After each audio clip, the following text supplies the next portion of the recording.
ಕಟಪಾಡಿ ವರ್ತಕರ ಸಂಘದ ವತಿಯಿಂದ ಕೊರೋನಾ ವಾರಿಯರ್ಸ್ ಆಶಾ ಕಾರ್ಯಕರ್ತರಿಗೆ ಕಟಪಾಡಿ ಉಪಠಾಣೆಯ ಪೊಲೀಸ್ ಸಿಬ್ಬಂದಿಗಳಿಗೆ ಮತ್ತು ಕಾಪು ತಾಲೂಕು ಪತ್ರಕರ್ತರಿಗೆ ಗೌರವಾರ್ಪಣೆ ಕಾರ್ಯಕ್ರಮ ಕಟಪಾಡಿಯಲ್ಲಿ ನಡೆಯಿತು।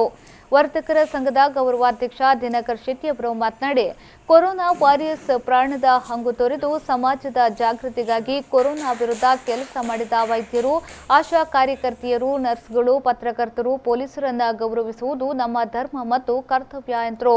ಮೂರು ಇಲಾಖೆಯವರು ಈ ಸಲ ಈ ಒಂದು ಪ್ರಯತ್ನ ಈ ಲಾಕ್ಡೌನ್ನ ಪ್ರಯತ್ನವನ್ನು ಮಾಡದೇ ಇದ್ದಲ್ಲಿ ನಮ್ಮ ದೇಶ ಇಟಲಿ, ಜರ್ಮನ್, ಆಫ್ರಿಕಾ ಹಾಗೂ ಅಮೆರಿಕ ದೇಶದಂತೆ ಸಾವಿರಾರು ಜನ, ಲಕ್ಷಾಂತರ ಜನ ಸಾಯುವಂಥ ಒಂದು ಪರಿಸ್ಥಿತಿ ಇತ್ತು।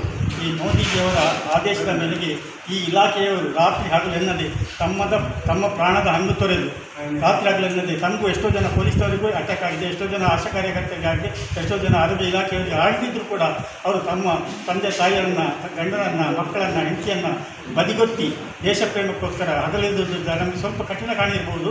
ಯಾಕಂದರೆ ಪೊಲೀಸವರು ಲಾಠಿ ಚಾರ್ಜ್ ಮಾಡಿದ್ರೆ ಸಾಧ್ಯವೇ ಇಲ್ಲ, ಕೆಲವು ಕಡೆಗಳು ಅನಾಗರಿಕರ ರೀತಿಯಲ್ಲಿ ವರ್ತಿಸ್ತಾ ಇದ್ದಾರೆ। ನಮ್ಮನ್ನು ನಾವು ರಕ್ಷಿಸಬೇಕು ಬಿಟ್ಟರೆ ಪೊಲೀಸ್ನವರು ರಕ್ಷಣೆ ಮಾಡುವುದಲ್ಲ, ಅದನ್ನು ತಿಳ್ಕೊಳ್ಳದೆ ಬೇಡವಾದ ಕೆಲಸಗಳನ್ನು ಮಾಡಿದ್ರಿಂದ ಇಂಥ ಕೆಲವೊಂದು ಕಡೆಗಳಲ್ಲಿ ಘಟನೆ ನಡೆದಿದೆ। ಬಟ್ ಆದರೆ ಉಡುಪಿಯಲ್ಲಿ ಎಲ್ಲ ರೀತಿಯಲ್ಲಿಯೂ DC-ಯಿಂದ ಹಿಡಿದು ಎಲ್ಲ ಕಾರ್ಯಕರ್ತರು, ಅದೇ ರೀತಿ ಜನರು ಕೂಡ, ಸಾರ್ವಜನಿಕರು ಕೂಡ ಒಳ್ಳೆಯ ಒಮ್ಮತದ ಒಂದು ಒಳ್ಳೆಯ ಈ ಕೆಲಸಕ್ಕೆ ಪ್ರೋತ್ಸಾಹವನ್ನು ಕೊಟ್ಟದ್ದರಿಂದ ನಾವು ಇವತ್ತು ಕಂಪ್ಲೀಟ್ ಹಸಿರು ಝೋನ್ಗೆ ಬಂದಿದ್ದೇವೆ। ಕಟಪಾಡಿ ವರ್ತಕರ ಸಂಘದ ಅಧ್ಯಕ್ಷ ರಂಜನ್ ಹೆಗಡೆ, ಪ್ರಧಾನ ಕಾರ್ಯದರ್ಶಿ ದುಗ್ಗಪ್ಪ ಜಿ ಬಂಕೇರ, ಕೋಶಾಧಿಕಾರಿ ಮಹೇಶ್ ಅಂಚನ್, ಉಪಾಧ್ಯಕ್ಷೆ ಪವಿತ್ರ ಶೆಟ್ಟಿ ಮೊದಲಾದವರು ಈ ಸಂದರ್ಭ ಹಾಜರಿದ್ದರು।